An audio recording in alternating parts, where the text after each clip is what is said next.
Sanju Samson, Ravindra Jadeja plus Sam Curran trade. ఈ news గురించి అందరూ వినే ఉంటారు. లైక్ మొన్నటి వరకు అది రూమర్, ఇప్పుడు ఆల్మోస్ట్ కన్ఫర్మ్డ్ న్యూస్. సో ఈ ఎగ్జాంపుల్తో మనం అసలు ఈ ఐపీఎల్ ట్రేడ్ అనేది ఎలా జరుగుతుంది, ఆ ట్రేడ్ రూల్స్ ఏంటి అనేది మనం మాట్లాడదాం. ఈ అసలు ఈ ట్రేడ్ ఎలా ట్రిగర్ అయింది అనుకుంటున్నాను.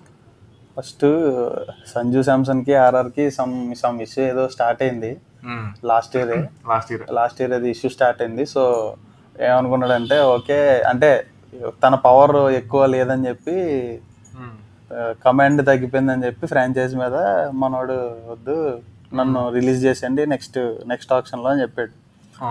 అక్కడ స్టార్ట్ అయింది, అక్కడ ట్రిగ్గర్ అయింది. అప్పుడు ఆర్ఆర్ డిఫరెంట్ ఆప్షన్స్ అన్ని చూసుకోవడం స్టార్ట్ చేశారు. వాళ్ళు డైరెక్ట్గా ఆప్షన్లో వెళ్ళొచ్చు కదా. సో వాళ్ళు ట్రేడ్ అంటే సేమ్ అదే, వాళ్ళకి అదే 18 CR వస్తుంది. ఆప్షన్లో వెళ్ళేస్తే సంజు శాంసన్ ఇంకా 18 కంటే ఎక్కువగా వెళ్ళొచ్చు. అప్పుడు వేరే టీమ్స్కి డిసడ్వాంటేజ్ అవుతుంది కదా, అప్పుడు ఆర్ఆర్కి బెటర్ కదా. సో అంటే ఇప్పుడు ఆర్ఆర్కి 18 crores ఇచ్చేసి దానికి సరిపడినట్టు వాళ్ళకి ఎక్కడెక్కడైతే హోల్స్ ఉన్నాయో అది తెచ్చుకుంటారన్న గ్యారంటీ ఉండదు కదా. అంటే అదే క్యాలిబర్ వాళ్ళకి అంటే వాళ్ళు ఇప్పుడు ట్రేడ్ లో ఒక సర్టెన్ ప్లేయర్ ని టార్గెట్ చేస్తారు కదా. ఆ క్యాలిబర్ ఉన్నోడు మళ్ళీ ఆప్షన్ లో వస్తాడా రాడా ఈ టెన్షన్ తీసుకోవడం కన్నా డైరెక్ట్ వెళ్ళిపోవడం బెటర్. సంజు శాంసన్ కూడా 18+ రావచ్చు, బట్ తను అనుకున్న ఫ్రాంచైజ్కి వెళ్ళలేడు కదా. కరెక్ట్. సో ఆ ఈక్వేషన్ లో ఈ ట్రేడ్ వర్కౌట్ అయిందని అనుకుంటున్నాను. కరెక్ట్. డైరెక్ట్గా సిఎస్కేని కాంటాక్ట్ అయ్యారంటావా? ట్రేడ్ రూల్ అయితే ఫస్ట్ ఈ ఫ్రాంచైజ్ ఉంది కదా, ఎవరైతే ఇప్పుడు ఆర్ఆర్ ఉంది మన కేసులో, ఆర్ఆర్ ఫస్ట్ బీసీసీఐ దగ్గరికి వెళ్ళాలి. డైరెక్ట్ సిఎస్కే దగ్గరికి వెళ్ళకుండా ఫస్ట్ బీసీసీఐ దగ్గరికి వెళ్ళి బీసీసీఐకి రాయాలి, లైక్ ఈ ఫ్రాంచైజ్లో ఈ ప్లేయర్ని మేము ట్రేడ్ అడుగుదాం అనుకుంటున్నాం అని చెప్పి వేస్తే అప్పుడు బీసీసీఐ సిఎస్కేని అడుగుద్ది, సిఎస్కేకి కన్సెంట్ పంపిస్తుంది. అది 48 hours లోపు సిఎస్కే దానికి రిప్లై ఇవ్వాలి. ఆ రిప్లై ఇచ్చిన తర్వాత సిఎస్కే వెళ్ళి మళ్ళీ జడేజాకి పంపిస్తుంది, బీసీసీఐ పంపిస్తుంది. బీసీసీఐ జడేజాకి పంపించి తన కన్సెంట్ తీసుకుంటుంది. తన కన్సెంట్ ఇచ్చిన తర్వాత అఫీషియల్ ట్రేడ్ టాక్స్ మొదలవుతాయి అనమాట, నెగోషియేషన్స్. ఈ ప్రాసెస్ కాకుండా వీళ్ళు ఈ మధ్యలో పార్టీస్ ఎలాగైనా కాంటాక్ట్ అయినా బీసీసీఐ చాలా స్ట్రిక్ట్ యాక్షన్ తీసుకుంటుంది. ఫర్ ఎగ్జాంపుల్ 2010లో జడేజా డైరెక్ట్గా ముంబైతో ఈ ట్రేడ్ టాక్స్ లాంటిది ఏదో ఆప్షన్ టాక్స్ లాంటిది ఏదో మాట్లాడాడు. సో దానివల్ల జడేజా 1 year బ్యాన్ అయ్యాడు. అండ్ ఇలా అంటే ఇప్పుడు బీసీసీఐకి వీళ్ళు ముందే మాట్లాడుకున్నారు అనేది ఏదైనా తెలిసినా ఈ ట్రేడ్ అవ్వకుండా ఆపే అథారిటీ బీసీసీఐకి ఉంటుంది. సో ఇది one of the main rule. Sam Curran ఎప్పుడు ఇంక్లూడ్ అయ్యాడు అనుకుంటున్నాం? అసలు ఎందుకు శామ్ కరణ్ అంటే ఇప్పుడు Jadeja 18 CR, Sanju Samson 18 CR, but why Sam Curran? అంటే ఇప్పుడు ట్రేడ్ లో ఇప్పుడు బోత్ పార్టీస్ బెనిఫిట్ అవ్వాలి. బోత్ పార్టీస్ బెనిఫిట్ అయితేనే ఇప్పుడు ఇద్దరు కూడా ట్రేడ్కి వెళ్ళి ఇద్దరు బెనిఫిట్ అవ్వకుండా ఒకరు సాక్రిఫైస్ ఎందుకు చేస్తారు, చేయరు కదా ఆబ్వియస్లీ. వాళ్ళు ఏంటంటే ఓన్లీ జడేజాని తెచ్చుకుంటే ఫస్ట్ పాయింట్ ఏంటంటే జడేజా ఏజ్ రిటైర్ లైక్ ఇంకో 2-3 years ఫిట్నెస్ ఎక్కువ ఉంటుంది కాబట్టి. బట్ ప్రైమ్ అయిపోయింది, గుడ్ పొటెన్షియల్ 2 years. జడేజా ఇంకా ఓన్లీ జడేజానే తెచ్చుకుంటే వాళ్ళకి సంజు శాంసన్ అయితే at least 5-6 years bank, Jadeja 2-3 years mostly. So వాళ్ళు ఓన్లీ జడేజాని తెచ్చుకుంటే వాళ్ళది అది ఫిల్ అవ్వదు. వాళ్ళు చెప్పుకోలేరు దట్ మేము పూర్తిగా బెనిఫిట్ అయ్యాం.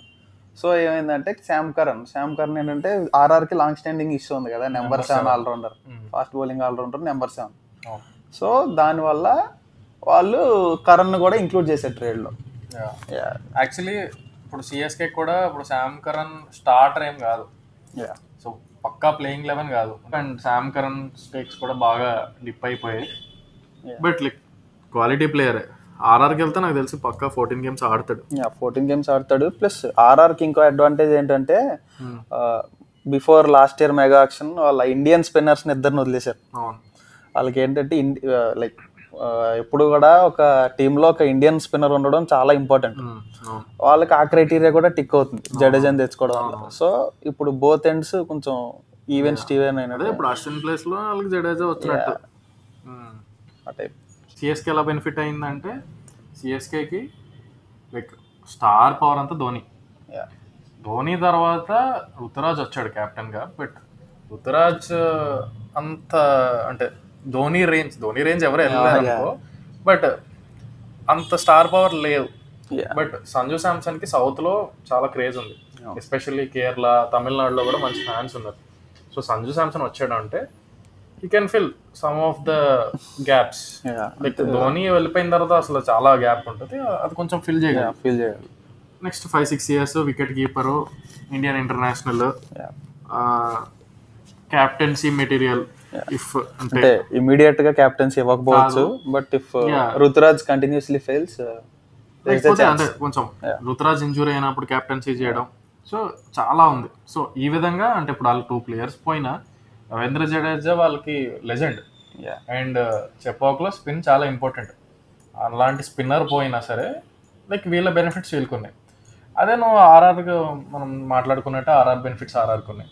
ఇప్పుడు సంజు శాంసన్ బెనిఫిట్ ఏంటి, రవీంద్ర జడేజా బెనిఫిట్ ఏంటి, శామ్ కరణ్ బెనిఫిట్ ఏంటి అంటే వాళ్ళు ఒప్పుకోవడానికి వాళ్ళకి సమ్ రీజన్స్ ఉండాలి కదా, అవేమనుకుంటున్నాం. సంజు శాంసన్ కి అదే మనం అడుగున్నట్టు సంజు శాంసన్ కి ఎప్పుడైతే డిఫర్ అయ్యాడో ఆర్ఆర్తో, తను ఆప్షన్లోకి వస్తే బెటర్ ప్రైస్ రావచ్చు. బట్ ఇప్పుడు సిఎస్కేకి వెళ్ళడం వల్ల తన బెనిఫిట్ ఏంటంటే తన మార్కెట్ పెరుగుద్ది, తన స్టాక్స్ పెరుగుతాయి, అండ్ ఆల్సో తనకు ఒక అంటే ఇప్పుడు లైమ్ లైట్ లో ఉన్నాడు, బట్ కొంచెం ఎక్కువ పుష్ వస్తుంది తనకి.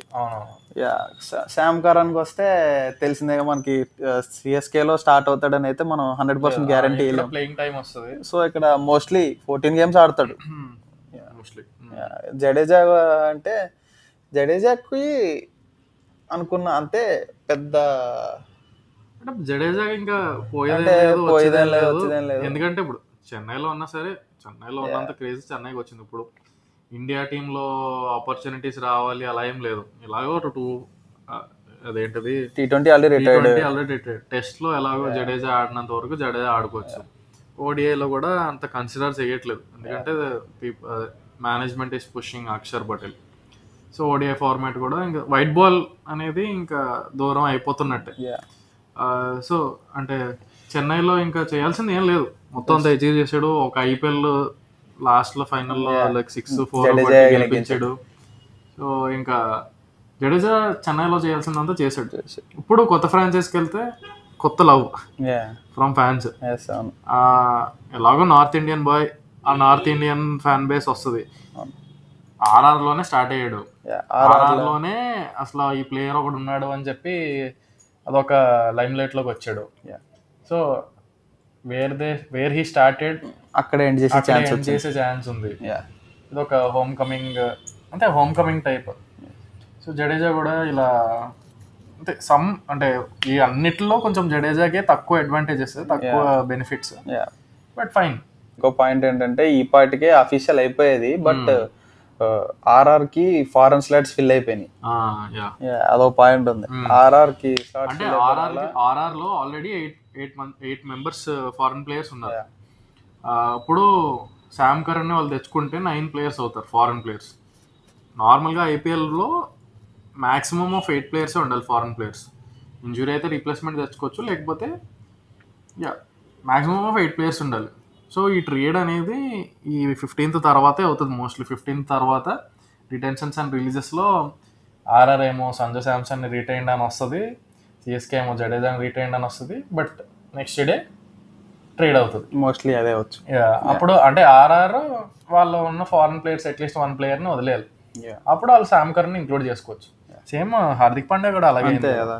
హార్దిక్ పాండ్యా కూడా వాళ్ళు జీటీ రిటైన్డ్ అని వచ్చింది, దాని తర్వాత ట్రేడ్ అయింది. అంటే everything is almost confirm, but ఏదైనా లాస్ట్ మినిట్లో ఏదైనా చేంజెస్ అయితే అవ్వచ్చు, చెప్పలేము. This is our video regarding the IPL trades, especially Sanju Samson and Ravindra Jadeja plus Sam Curran trade. So ఇలాంటి చాలా వీడియోస్తో మాట్లాడదాం, క్రికెట్ మాట్లాడదాం.